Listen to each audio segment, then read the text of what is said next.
this is Todd the Wildcat Christopher from TacticalBoxing.com. This is installment number 8, the tip of the whip. In our previous installment, it was a 3-parter, we talked about the path of the whip. In the one before that, we talked about the whip effect. We talked about what a nice, perfect whip punch looks like in the whip effect installment. And in the path of the whip installment, we talked about the landmarks that happen along that journey, until eventually we arrived at the fist landing into our target. In this installment, the tip of the whip, we're going to talk about the knuckles of that. We're going to talk about we talked about the fist, now we're going to talk about the knuckles. And we're going to talk about something specific about that. We're going to explore a little bit about the knuckles in this installment. And you're going to find out that a lot of different people have said a lot of different things about the knuckles. Wing Chun people talk a lot about it. Boxers, of course, talk a lot about knuckle placement. And karate people talk at great lengths about the placement of knuckles, which knuckle to hit with, all those kinds of things. We're going to kind of explore a little bit. So hang on, here we go.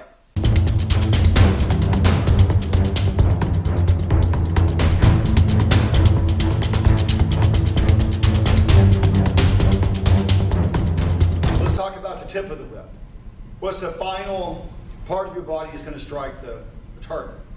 Your knuckle is, of course.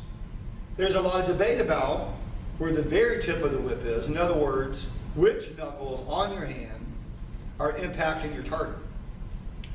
There's a whole school of thought in traditional martial arts, much of it spearheaded by the Wing Chun Kung Fu, made famous from Bruce Lee.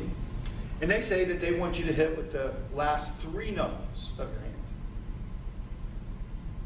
Now, karate and taekwondo and most of boxing advocate hitting with the two big knuckles of your hand. Bas Rutten, famous MMA fighter, and he did a lot of other traditional martial arts, he says to hit with the center knuckle. I should say most of boxing, because there are people like Jack Dempsey, very famous boxer, and a lot of bare knuckle fighters still advocate the more Wing Chun style of punch, with the 3 lower fingers. Actually, if you think about it, you'd have to agree that either Bas Rutten's center knuckle, or at least the 2 big knuckles, the ram's head, would be the way to go. You want to go with the strongest part of your body. I see no advantage in hitting with your weak knuckles. Those are going to break your hand. Why would you punch with the weakest part of your hand? That's crazy. I would say it's much more important to hit with your big knuckles, your powerful knuckles. A big principle of just fighting in general is that and just strategy and tactics of warfare in general, is that your strength attacks someone else's weakness. So the strongest part of you is attacking the weakest part of them. And so why would you want to punch with your weakest knuckle? You should punch with your strongest knuckle. So really it's all about structural integrity. When I hit this bag, I need everything to be as solid and powerful as possible, and strong as possible, and reinforced in my body as possible, with the most leverage possible, to really impact this bag without hurting myself. I want this transference of kinetic energy to go from the ground through my body into the bag in a safe, natural, powerful way. So I've got to have a nice, structurally sound punch. I can't be punching with my little weak knuckles. I want to punch with my strong knuckles. So it's about the structural integrity of your strongest knuckles. But also it's about the structural integrity of your wrist to knuckle alignment. When you're punching, if you're trying to hit with your small knuckles, and you're trying to hit flush on the bag, it's going to kink your hand out at a weird angle. And when you hit, you can twist your wrist or tweak your wrist and hurt yourself. So it sounds academic, but it really isn't, because all of this has to be nice and straight. So when I'm hitting that, am I trying to hit with my center knuckle, or as they say in other martial arts? Am I hitting with the ram's head? My first 2 knuckles. Even a lot of Kung Fu. Wing Chun is not the only Kung Fu. And even a lot of other branches of Kung Fu would say, hit with your strong knuckles. So I want to hit with the ram's head. Or maybe like Boss Rutan says, your middle knuckle. So go for this, or go for your middle knuckle, whatever feels more comfortable. When you're done hitting the bag after a while, if your wrists are sore and your knuckles hurt and your fingers hurt and all that stuff, you probably have bad technique. You need to slow it down, technique first, then speed, and then power. And if you try to get power before you have good technique, you're just going to hurt yourself. You got to be hitting it with a nice alignment from here to here. This should all be one nice line. And as Boss Rutan likes to use the example, when is this pencil hardest to break? If this pencil is straight, it's hard to break. But as soon as there's a little kink in it, then this pencil is easily broken. So it almost took no force to break that pencil when there was a little kink in it. But when that pencil was straight, it was very difficult to break. Same thing with your hand. When you're punching this bag, you better have some nice wrist to knuckle, and really just a nice straight line all the way down to your elbow. And it should be comfortable, it should be relaxed, but it should be nice and straight as well. That's why I like a nice visual concept when I'm doing this kind of thing. And that's why I like to imagine the ice pick coming out of my center knuckle. So it gives me something to think about, to visualize, to make sure that I'm getting that nice alignment. And I'm not getting kinked over to the side, this way, up, down,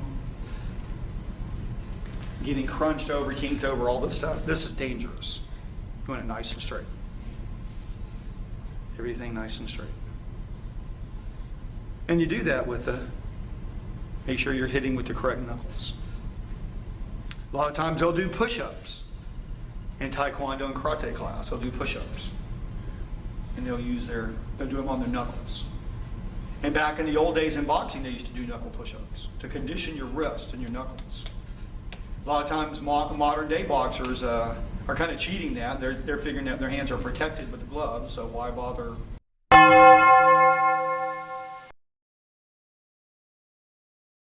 And actually some of these bare knuckle brawler guys and some of the Wing Chun guys, they like to do something they call the wall test. And they try to use this to prove that it's better to hit with the 3 bottom knuckles and it's better to hit with the vertical fist. They supposedly try to use the wall illustration.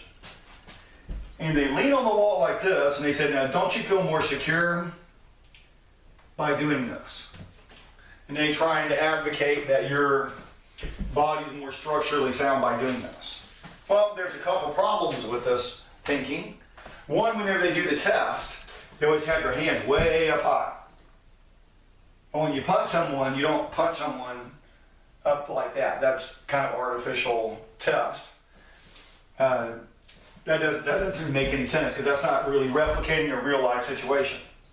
And actually we're going to talk about the vertical versus the horizontal fist aspect of the Wing Chun punch. And we're going to do so in the installment called the twisting of the whip. But for right now, I want to limit it, we're just limiting it to the structural integrity of the 2 big knuckles versus the little knuckles. Like I said, this isn't going to work. Now, as a matter of fact, if you put your knuckles where they're supposed to go, in a more realistic fashion than where a punch would be, straight out from your arm and not high, up too high, actually the 2 center your 2 strong knuckles actually feel more comfortable. And also how they're doing it, they're claiming that it's more safe because you're hitting with a bigger surface, you're spreading the damage out, and by doing that it's safer for your hand. But that's crazy because by doing that, they have bad knuckle to wrist to elbow alignment, and it's making you hit at a weird angle, and you're going to end up kinking your wrist. Hit the heavy bag, the light bag, especially the heavy bag, for a while, and you'll understand this to be true your own self. If you're trying to hit with bad alignment, it's going to hurt. And that doesn't make it safer. Second of all, when I'm punching someone, I'm trying to inflict damage upon the target. And hitting with spreading my force out between three knuckles is not as much damaging as two big knuckles or one center knuckle. Is much more damaging. It's like a bullet. When a bullet attacks or hits something, is powerful, is damaging, because there's a tremendous amount of speed, a tremendous amount of force, and it's concentrated into a small surface of energy. It goes into a surface, but it's the piercing aspect is in a concentrated small area, and it does a lot of damage. If you spread that out, it wouldn't do as much damage.